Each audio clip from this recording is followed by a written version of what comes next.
읽겠습니다. 6월절 엿새전에 예수께서 베다니에 이르시니 이곳은 예수께서 죽은 자 가운데서 살리신 나사로가 있는 곳이라. 6월절 엿새전, 이제 이 6월절이란 것은 예수님이 죽으시는 6월절을 말하죠. 예수님의 마지막 6월절입니다. 그래서 예수님은 이 6월절에 맞춰서 지금 예루살렘으로 올라가시는 거죠. 자, 예수님께서 벌써 죽음과 부활에 대해서 한 서너 번 얘기를 하셨습니다. 이제 드디어 그날이 다가온 것이죠. 그 6월절 엿새전에 있었던 일이 오늘 본문의 사건이란 겁니다. 자, 6월절에 이제 예수님 항상 예루살렘에 가시죠. 성전에 가서 이제 6월절을 지켜야 되는 거니까. 그런데 이번에는 예수님이 이제 6월절 어린 양으로 죽으시는 거죠. 자, 6월절에 이제 예루살렘에 가기 위해서 6월절 이제 그 예루살렘 가까이 있는 곳까지 도착하신 거예요. 그곳이 어디냐면 베단이라는 곳이죠. 베단이는 어떤 곳입니까? 나사로가 살던 곳. 예수님이 나사로를 살려주셨던 곳이 바로 이 베단입니다.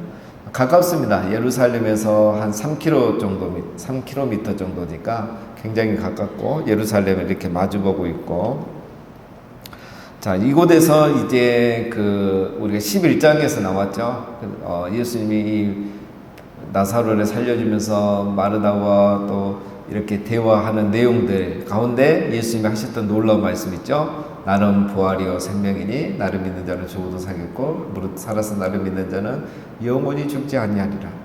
이 부활에 대해서 죽음에 대해서 설교를 말씀을 하셨는데, 그리고 그 말씀 그대로 나사로를 살려줬죠. 그게 바로 그 사건이 어디에서 있었다? 베다니에서 있었다는 거예요. 자, 그래서 이제 이걸 통해서 이제 마리아 같은 경우는 이제 확실히 복음을 깨달은 거죠. 이러면 예수님 우리를 위해서 죽으시고 부활하시겠구나. 그리고 이제 우리도 그렇게 되는구나. 이거를 이제 확실히 깨닫는 그런 기회가 된 겁니다. 그래서 단지 나사로가 살아났다는 것에서 끝나는 게 아니라 그 죽음과 부활, 예수님의 죽음과 부활, 그 다음에 우리의 죽음과 부활에 대해서 깨닫게 되는 그런 계기가 바로 이 베다니에서 나사로의 사건을 통해서 알게 됐다는 거죠. 그 본문과 오늘 이제 이어지는 겁니다. 자, 2절. 거기서, 그렇죠? 예수를 위하여 잔치할세.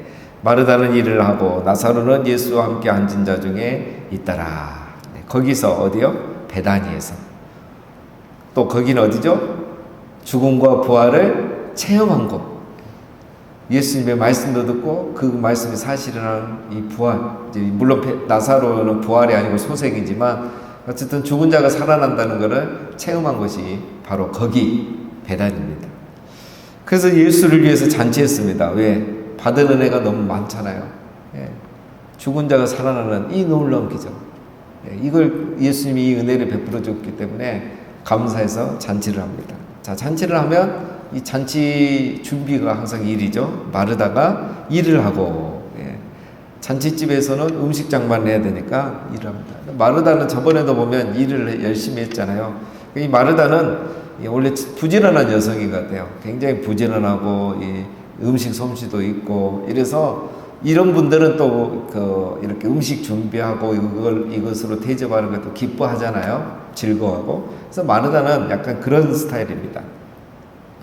그런데 이제 우리가 저번 사건을 기억하고 있죠. 저번 사건은 이제 마르다가 이렇게 열심히 일하다가 마음이 상했죠. 자기는 열심히 음식 준비하고 바쁜데 마리아는, 자기 동생은 예수님 발 앞에 앉아가지고 말씀 듣고 있고, 그래서 마르다가 좀 마음이 상해가지고 예수님에게 하소연을 했죠. 누가복음 10장에 보면 나옵니다. 마르다는 준비하는 일이만 마음이 분주한지라. 예수께 나와 이르되 주여 내 동생이 나 혼자 일하게 두는 것을 생각하지 아니하시나이까 그를 명하사 나를 도와주게 하소서. 이러니까 예수님 뭐라 하겠습니까? 마르다의 청을 듣지 않고 그냥 두어라. 몇 가지만 하든지 혹 한 가지만이라도 족하다. 마리아는 이 좋은 편을 택하였으니 빼앗기지 아니하리라. 이러면서 그냥 놔두라 그랬죠. 자, 이 사건 이후에 마르다가 변화됐어요. 그래서 오늘 본문은 똑같이 잔치 준비하고 더 크게 했을 거 아닙니까, 이번에는. 그런데 이제 더 분주하고 일도 많은데 불평이 없어졌죠. 마리아에 대한 원망이 없죠. 그냥 자기 일을 즐겁게 하고 있는 거예요. 자, 이게 바로 은혜 받은 성도, 변화받은 성도의 모습이죠. 근데 우리가 이제 그 봉사하고 열심히 이렇게 하면서 그 주의해야 될 게 있습니다. 이 옛날 마르다처럼 나는 열심히 하는데 저 사람은 아무것도 안 해. 나는 열심히 하는데 저 사람은 뭐 안 해. 이렇게 우리가 생각할 수 있어요. 나만 열심히 하는 것처럼 우리가 착각할 수가 있습니다. 자, 그래서 우리 교회 안에는 두 종류의 사람이 있습니다. 예. 그 은혜를 경험하고 봉사하는 사람이 있고, 예. 은혜만 받으려고 절대 봉사하지 않는 사람이 있어요. 예. 이 두 가지가 다 조화를 이루어야 됩니다. 예. 그래서 마르다의 영성, 마리아의 영성, 예. 중요하죠. 자, 성숙한 신앙은 뭐냐면 이 두 가지가 다 조화가 되는 겁니다. 예. 그래서 우리가 예배도 열심히 하고 또 성경 공부나 이런 걸 통해서 좀 그 배우려고 하는 열정도 있고 또 내가 할 수 있는 은사를 가지고 봉사하는 것, 이게 중요하죠. 예수님께서 자기 제자들을 부르시고 어떻게 하셨습니까? 자기와 함께 있게 하시고, 우리로 말하면 예배, 말씀, 기도, 그 다음에 또 보내사 전도도 하며, 이렇게 됐단 말이에요. 그래서 예수님이 제자들을 자기와 함께만 있게 하는 게 아니라 또 보내사 전도도 하며, 우리로 말하면 봉사도 하며 전도도 하며 복음도 전하며, 이렇게 된 거예요. 그래서 건강한 신앙이란 거는 주님과 함께 하기도 즐거워하고 또 보내사 전도도 하는 것, 봉사하는 것이 함께 가는 것, 이 균형이 항상 성숙합니다. 한쪽으로 치우친 건 성숙이 아니죠. 무엇이든지 균형이 성숙입니다. 자, 그 다음에 두 번째, 나사로는 이제 무엇을 하고 있습니까? 나사로는 예수와 함께 앉은 자 중에 있었더라. 마르다는 음식장만 하고 나사로는 예수님과 함께 앉아 있었다는 거죠. 거기에는 여러 사람들이 있었죠. 이제 나중에 9절부터 10절, 11절을 보면은 무슨 교제를 했는지를 알 수 있어요. 이 상황, 나사로가 거기서 뭐 하고 있었겠습니까, 여러분? 뻔하죠. 부활의 간증을 하는 거죠. 자기 죽었다 살아났잖아요. 나흘이나 어디에 있었습니까? 낙원에 있었잖아요. 제가 엊그제 얘기했죠. 나사로가 낙원에서 오면서 얼마나 오기 싫었겠어요. 이 좋은 좋은 낙원에 있는데 예수님이 나사로의 낙원을 하는 순간 얼마나 오기 싫었겠습니까? 그런 낙원에 대해서 얼마나 여러분 진짜 낙원이 있습니다. 거기에 우리 하나님이 함께 계십니다. 정말 거기 가니까 마음이 평안하고 눈물 근심 고통이 없습니다. 이러면서 얼마나 막 간증을 했겠어요. 누가 이 낙원을 갔다 와서 간증한 사람이 있습니까? 아무도 없잖아요. 그 간증을 하고 있는 거죠.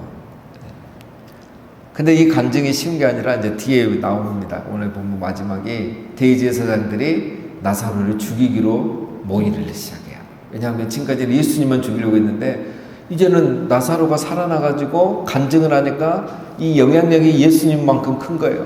나사로 때문에 믿는 사람이 너무 많아지는 거예요. 그래서 대제사장이 이제 나사로를 죽이려고 합니다. 자, 나사로는 지금 뭐 하고 있습니까? 자기 목숨을 걸고 간증을 하고 있어요. 낙원에 다녀온 걸 간증하고, 우리말로 하면 복음을 전하는 거예요. 받은 은혜가 크니까 자기 목숨 아끼지 않고 복음을 전하는 사람이 나사로예요. 마르다는 받은 은혜가 크니까 이제는 기쁨으로 봉사하는 거예요. 교회는 바로 이런 것입니다, 여러분.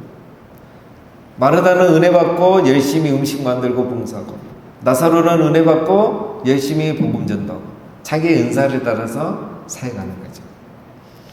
자, 그 다음에 마리아는 그럼 무엇을 할까? 자, 마리아는 뭘 하겠습니까? 마르다는 봉사, 나사로는 전도, 마리아는 더 귀한 헌신을 합니다. 자, 3절, 마리아는 지극히 비싼 향유 곧 순전한 나드 한 그릇 가져다가 예수의 발에 붓고 자기 머리털로 그의 발을 씻으니 향유 냄새가 집에 가득하더라. 나드 한 그릇, 이거는 히말라야에 나는 그 식물인데 그 뿌리에서 추출한 향유예요.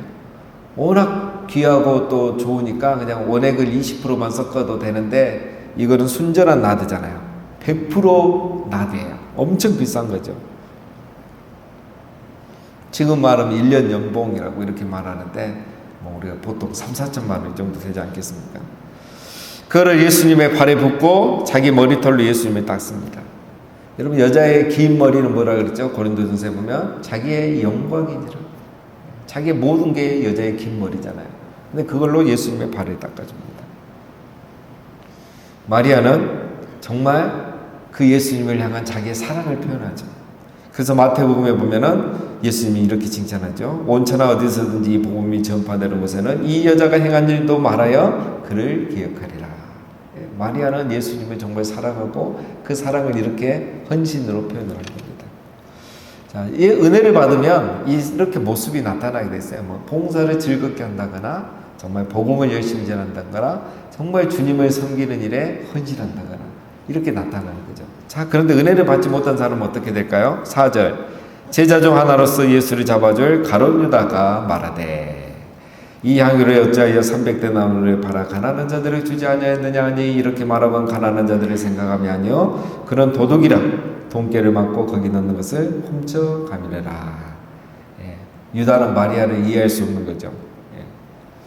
유다는 마리아를 이해하지 못하는 이유는 죽음과 부활을 이해하지 못하고 있기 때문에 그런 거예요.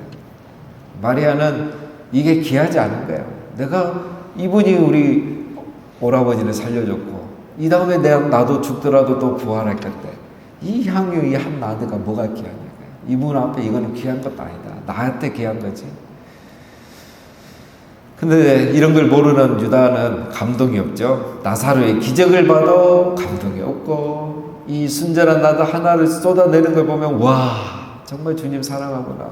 나도 저렇게 살아야지. 나는 저렇게 못해도 나는 열심히 봉사해야지. 이런 생각을 해야 되는데 그런 감동이 안 오는 거예요. 왜 안 오죠? 죽음과 부활을 모르기 때문에 그래요. 은혜가 없기 때문에 그렇습니다. 유다는 어디에만 관심이 있습니까? 돈에만 관심 있는 사람이 유다예요. 그러니까 아무리 죽은 자가 살아나도 부활에 대해서 말을 들어도 감동이 없습니다. 사람은 자기가 관심 갖는 것만 보게 되어 있죠. 그래서 유다는 마리아를 비판합니다. 자기가 생각이 틀리면 틀렸다고 정죄하고, 유다는 겉과 속이 다른 사람이죠. 자, 7절. 예수께서 이르시되 그를 가만두어 나의 장례할 날을 위하여 그것을 간직하게 하라. 가난한 자들은 항상 너희와 함께 있거니와 나는 항상 있지 아니하니라 하리라 하시니라. 유다는 비판했지만 예수님은 마리아를 인정해 주십니다. 우리가 사람의 평가보다 하나님의 평가가 중요한 것입니다. 하나님 인정하시고 하나님이 칭찬하시면 그게 최고죠. 왜 예수님은 마리아를 칭찬하십니까? 이 여자가 내 몸에 이 향유를 부은 것은 내 장례를 위하여 함이니라. 마태복음에 이렇게 얘기하고 있어요. 마리아는 예수님의 장례를 준비한 거죠. 자, 여러분, 오늘 이제 여기 중심은 이겁니다. 마리아는 왜 이렇게 반응했을까? 잔치집에서 왜 지금 고맙다고 잔치하고 있는데 거기서 왜 장례를 준비한다 이 말입니다. 마리아는 한마디로 말하면 말씀 중심 신앙이죠. 마리아는 이 나사로의 사건을 통해서 예수님이 하신 말씀을 다 들어보니까 이거는 그냥 죽은 자를 살리는 기적이 아니에요. 거기서 끝난 게 아니라 예수님이 부활이요 생명인 것을 보여주는 기적인 거예요.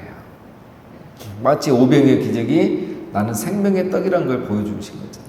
소경의 눈을 뜨게 한 것이 나는 세상의 빛이란 걸 보여주려고 하신 것처럼 나사로의 살아난 것은 예수님이 부활이요 생명이란 걸 보여주신 거예요. 그래서 이분이 이제 6월절이 되면 우리를 위해서 죽으시고 부활하실 거란 것을 마리아는 깨달은 거예요. 나사로 사건을 통해서. 그래서 그가 이 예수님께 할 수 있는 게 뭘까? 죽어야 될 이유가 전혀 없는 분이 우리를 위해서 죽는 걸 생각하니까 이분에게 뭔가 해주고 싶은 거예요. 그래서 마리아는 순전한 나드 하나를 계산하지 아니하고 그냥 드린 겁니다. 바로 마리아는 말씀 중심이었어요. 그래서 예수님을 제대로 알았고 제대로 섬긴 겁니다. 마리아는 은혜를 경험한 거죠. 정말 은혜를 제대로 경험한 거죠. 우리가 은혜를 이렇게 입어야 됩니다. 은혜를 경험해야 마르다처럼 즐겁게 봉사할 수 있고 나사로처럼 정말 자기 목숨 아끼지 않고 전도할 수 있고 마리아처럼 정말 내가 할 수 있는 최선의 것으로 헌신할 수 있는 것이죠. 자, 이 놀라운 광경이 바로 오늘 일어난 겁니다. 자, 9절입니다. 유대인의 큰 무리가 예수께서 여기 계신 줄 알고 오니 이는 예수만 보기 위함이 아니요 죽은 자 가운데서 살리신 나사로도 보려 함이라. 대제사장들이 나사로까지 죽이려고 모이하니 나사로 때문에 많은 유대인이 가서 예수를 믿음이라. 예, 앞에서 말씀드렸죠. 사람들이 이제 예수님 때문에 오는 게 아니라 죽은 나사로가 살아난 나사로를 보려고까지 온 거죠. 그리고 나사로의 간증을 듣고 너무 많이 믿은 거예요. 그래서 이 대제사장들이 예수뿐만 아니라 나사로까지 죽이기로 결정을 한 겁니다. 자, 그 배경을 얘기해 준 거고요. 자, 오늘은 이 마리아의 헌신, 또 마르다, 나사로의 모습을 기억하면 되겠습니다. 자, 우리도 날마다 주의 은혜를 경험하고 마르다처럼 즐겁게 봉사하고 나사로처럼 최선을 다해서 복음 전하고 또 마리아처럼 정말 복음을 제대로 깨닫고 정말 최선의 것으로 헌신하는 우리 모두가 되시기를 주님의 이름으로 축원드립니다.